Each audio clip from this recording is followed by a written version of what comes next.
அவர்கள்.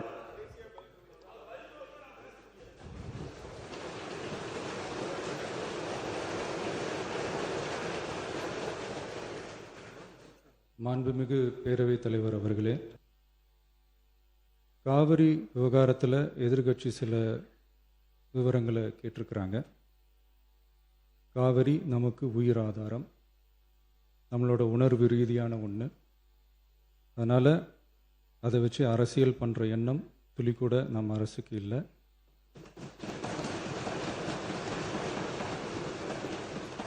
அதுக்கான அவசியமும் இல்லை.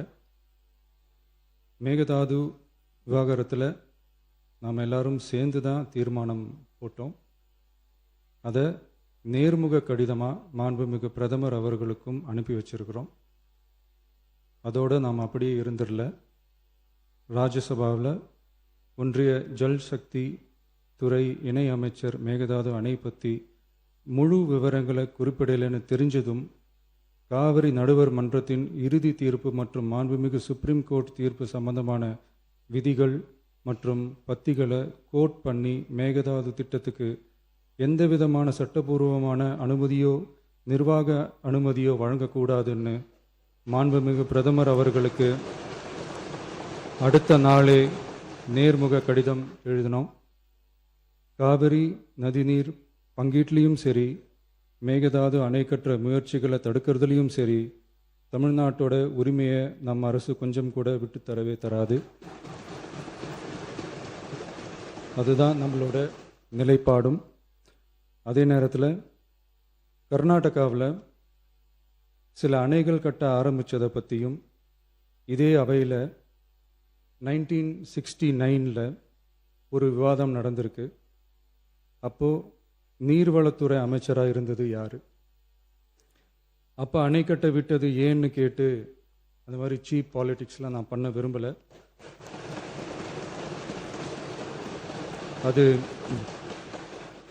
அது நம்ம நோக்கமும் இல்லை.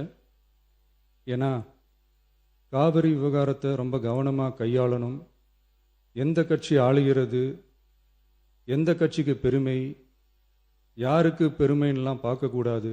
இது தமிழக மக்களுடைய பிரச்சனை அப்படின்னு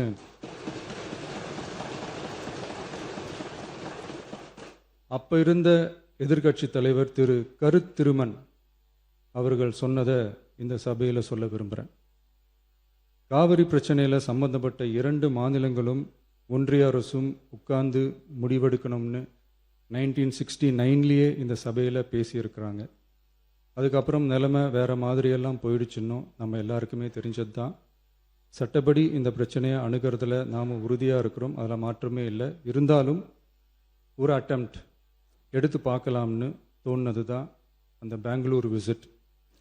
அப்படி ஒரு விசிட் பற்றி ஃபஸ்ட்டு யோசித்து கேட்டதும் நான் தான். நாம் பெங்களூர் போக நினச்சதை பற்றி பல ஒப்பீனியன்ஸ் வந்துச்சு. நாம் போக நினச்சதுக்கு காரணம், ஒருவேளை இந்த பிரச்சனை தீர்க்கறதுக்கான ஒரு பாசிட்டிவ் சைன் கிடைச்சா நல்லா இருக்குமேன்னு ஒரு எண்ணத்தில் தான். இன்றைய காலத்தில் பகை நாடுகளை பேசி தீர்க்க பார்க்குறாங்க. பக்கத்து மாநிலத்தோட பேசி பார்த்தா என்னன்னு நினச்சேன்.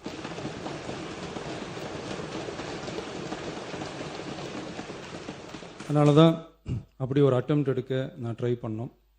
ஒருவேளை அந்த அட்டெம்ப்டில் ஒரு அவமானம் நேர்ந்தால் என்ன செய்யன்னு சில பேர் கேட்டாங்க. அப்படி நடந்தால் தமிழ்நாட்டு மக்களுக்காக அதையும் தாங்க தயாராக தான் இருக்கேன்.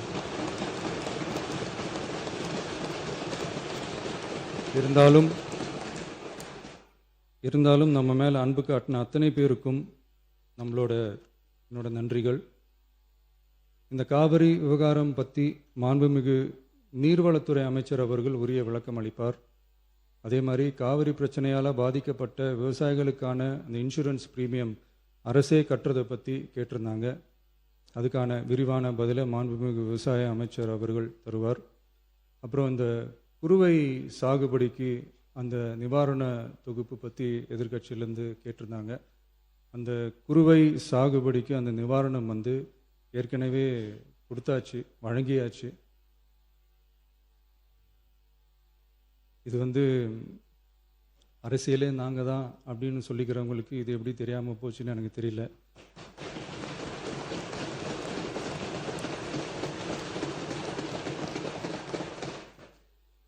முன்ன பின்ன பேப்பர் படிச்சிருந்தா நாட்டில் என்ன நடக்குதுன்னு தெரிஞ்சிருக்கும்.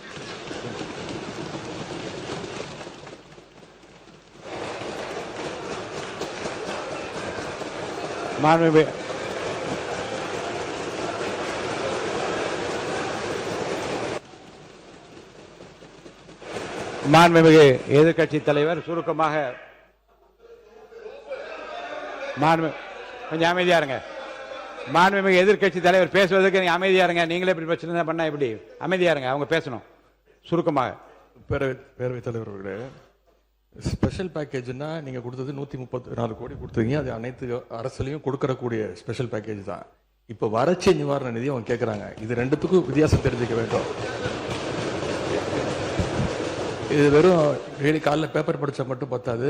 அங்கே அனைத்து கட்சி கூட்டத்தை கூட்டி அனைத்து விவசாயிகளோடையும் போய் கலந்து பேசி அவங்களுடைய கோரிக்கைகள் என்னன்னு நீங்கள் தயவுசெய்து கேட்டுக்கொள்ள வேண்டும். அதே மாதிரி அதே முன்னவர்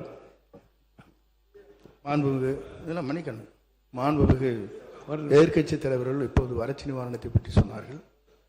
செப்டம்பர் இறுதி வரையிலும் பார்த்துவிட்டு தான் வறட்சி நிவாரண பணிகளை ஆற்றுவது வழக்கம். அவை அதை குறிப்பிட விரும்புகிறேன்.